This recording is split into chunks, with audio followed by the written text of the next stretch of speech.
law. Customary law cannot apply. He is accused of crimes against humanity, not war crimes. IHL refers to war crimes. Procedural administrative matters such as court processes do not become part of customary international law. Ang ganda nung sinabi niya, ang lalim niyan. Ang sinasabi niya dito, mali ang argumento ni DOJ Secretary Remulla.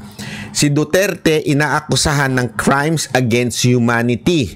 Okay? Hindi war crimes. Magkaiba yun. Crimes against humanity and war crimes magkaiba yun. Kaya hindi maaaring gamitin yung international humanitarian law bilang batayan. Yan po yung ginagamit ngayon nila Remulla. Yung IHL na yan, yung International Humanitarian Law. Again, hindi po yan nag-a-apply doon sa kasong ikinaso nila which is crimes against humanity. Ang application lang daw niyan ay sabi ni Senator Amy ay yung war crimes. Magkaiba po yun. Okay? Pandali, kung war crimes, ibig sabihin, kaya nga war crimes, ibig sabihin, may war. Wala naman po. So, sinasabi ni Senator Amy, hindi applicable at mali ang argumento ni DOJ Secretary Remulla na ito ay isang international humanitarian law na paglabag. So, ibig sabihin, war crimes daw. Mali. Pambihira. Yan ang hirap eh. Yan ang hirap pagka talagang pinupolitika lang eh. Na nakikita ninyo kung ano yung mga kamalian na ginawa nila. Importante o nating maunawaan to kasi alam nyo mga kababayan, para mas maintindihan natin kung bakit kailangan nating magreklamo. Kasi 'di ba kahapon diniscuss ko yung video na kung saan sabi ko nga may mga panawagan ng mga OFW na hindi mag-remit. Kasi ginagawa naman yan 'di ba? I mean, for example, sa Pilipinas, ginagawa nila yung tinatawag na hunger strike to prove something, 'di ba? Ngayon, ito mga OFW, gagawin po nila yung no remittance week starting March 28. Ngayon, ano hong dahilan? Napaka-importanteng maunawaan natin. Na anong dahilan kung bakit natin ginagawa? Kasi hindi lang tayo gumagawa dahil lang gusto natin ibalik si Duterte. We have to learn and understand what is really happening so that pag tinanong tayo ng ating mga kababayan o even mga foreigners na sabihin yung mga ibang lahi na nakakasalamuha natin sa ibang bansa kasi OFW nga kayo, you can explain that what happened upon the conclusion dun sa hearing, it was illegal. Illegal na dinala si Pangulong Duterte sa dahig.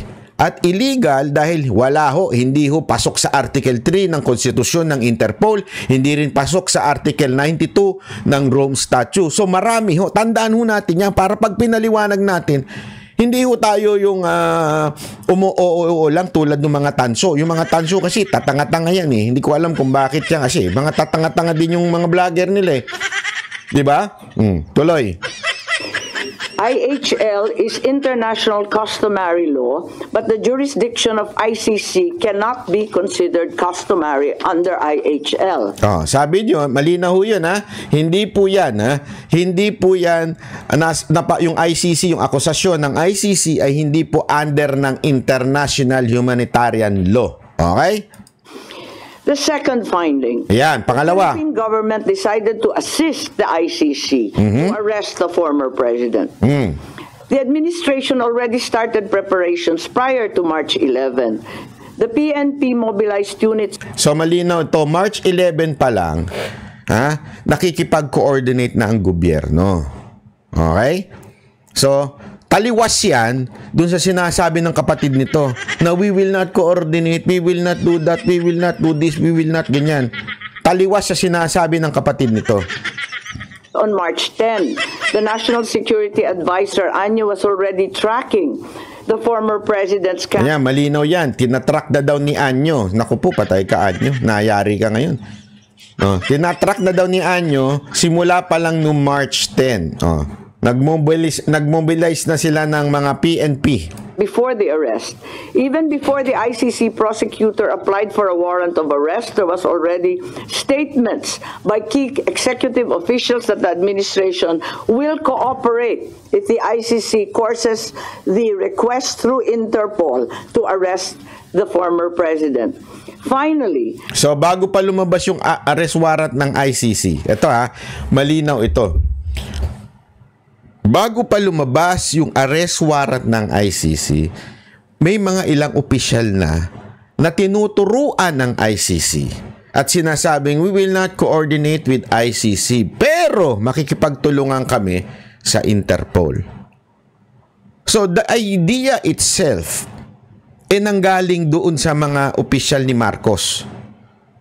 O mismong si Marcos, I'm not sure about kung nabanggit ni Marcos siya, pero malinaw dito sa Senate hearing na to, mismong yung mga opisyal ni Marcos sinasabi na tinuturuan ng ICC, we cannot coordinate with you kasi we are no longer under your authority, we are no longer part of ICC, kumalas na kami sa inyo, pero kung dadaan kayo sa Interpol, makikipag-cooperate kami. So anong ibig sabihin? Talagang ginusto ni Marcos. Malinaw pa sa malinaw. Ginusto ni Marcos at ni Romualdez na mag-coordinate ang ICC sa Interpol para makuha at madukot na si Pangulong Duterte. Yun ang sinasabi. Yun po ang naging isa sa mga resulta nitong hearing ni Amy. Okay, hearing ng mga senador. O, tuloy natin. Okay. The claim of the Department of Interior and Local Government Secretary John Vic Remulla that the supposed group effort was only based on rumor is incredible.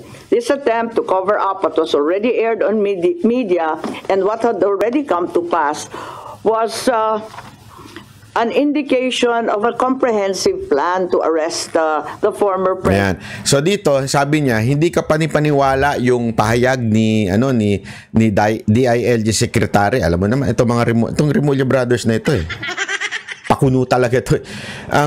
Ito, sinasabi dito, na coordinated ng pagkilos ay batay lamang sa chismis. So ibig sabihin, nagmobilize na sila ayon lang daw sa chismis.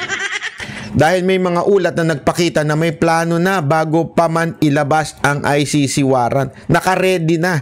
So isa yan sa mga masasabi nating konklusyon ng hearing na ito. Na they were prepared even before lumabas yung quote-unquote nilang ICC warrant. Talagang minamadali nila.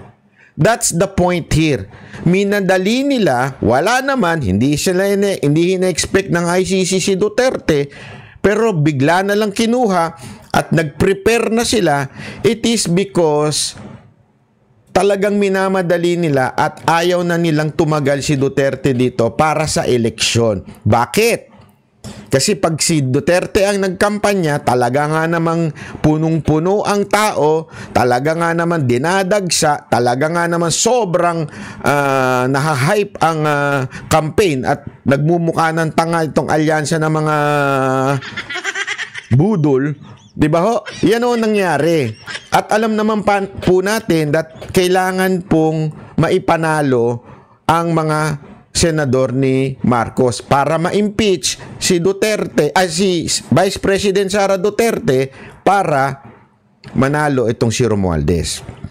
Ako, kasi dito mamaya sa kanyang mga Q&A, okay, nilinaw din ni Amy na mukhang merong nagmamaniubra sa Malacanang. Ako naniniwala din ako. Kasi bakit? Mahina talaga si Marcos Hindi niya kayang isipin to. Ako pero hindi po siya ligtas para sa akin hindi po siya ligtas sa kasalanan na to. Pero mahina siya, hindi niya kayang planuhin ito. Ang pumaplano nito sa tingin ko, pananaw ko lamang po ito, maaring mali ako, ang tagpaplano nito si Romualdez. Bakit? Kasi si Romualdez ang makikinabang dito. Pag nanalo ang mga senador ni Marcos, si Romualdez ang makikinabang dito. Mai-impeach si Vice President Sara Duterte. At pag na-impeach siya, kakayanin niya ng itumba si Tulfo, Kaya na nilang itumba yung mga ibang kalaban at siya na ang sumunod na Pangulo. Alam naman natin yung pangarap niyan. Kita mo naman siya na naglalakad pagdating sa mga kasama mga sundalo. When I say itumba, hindi patay na, hindi yun na ibig sabihin. Itumba, italo. Kasi ang maaari lang makatalo kay Romualdez, walang iba kundi si VP Sara Duterte. Sa tindi ng pera nila, sa tindi ng makinarya nila, si VP Sara Duterte lang. Para matanggal po si VP Sara Duterte at hindi na makatakbo kasi pag na-impeach siya, hindi na siya pwedeng tumakbo. Hindi na siya pwedeng humawak ng any government position. Talagang matindi ho ang gagawin nito ni Romualdez para matanggal. Paano? Ipanalo ang lahat ng senador nila. Kasi kitang-kita naman natin yung kahit ako, may mga inaasahan sana ako mga senador dyan na tatayo para sa kay VP Sara Duterte. Ano ginawa? Bumaluktot. Ako na-disappoint. Honestly, na-disappoint ako kay Lacson. Kasi kahit papaano si Lacson, may tama pa sa utak yun I mean, tama pa yung mga ibang sinasabi niya. Na-disappoint ako kay Soto. Kasi tama naman, may mga logic pa yan Pero ano na nangyari? Nung sila na nagsalita, nawala na yung logic. As in, bakit? Kasi nga they have to join kung ano yung sinasabi ng Malacanang or else baka ma-aimi sila o di kaya mabilyar. Although si Bilyar hindi pa talaga publicly ina-announce na tanggal na siya, pero dahil nga sa komento ng mga Bilyar, mukhang chinuchugi na yung isang Bilyar doon sa alyansa, di ba ho?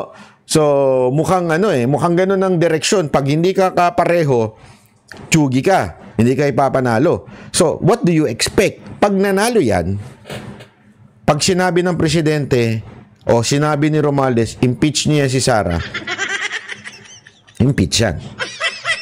Kaya nga sabi ko dito, ang makikinabang ng todo-todo sa pagbitbit sa ICC kay Pangulong Duterte ay si Romualdez. Kaya lang, ang pananaw ko din po dito, medyo na-underestimate nila ang Duterte magic. Na-underestimate nila ang mga OFW.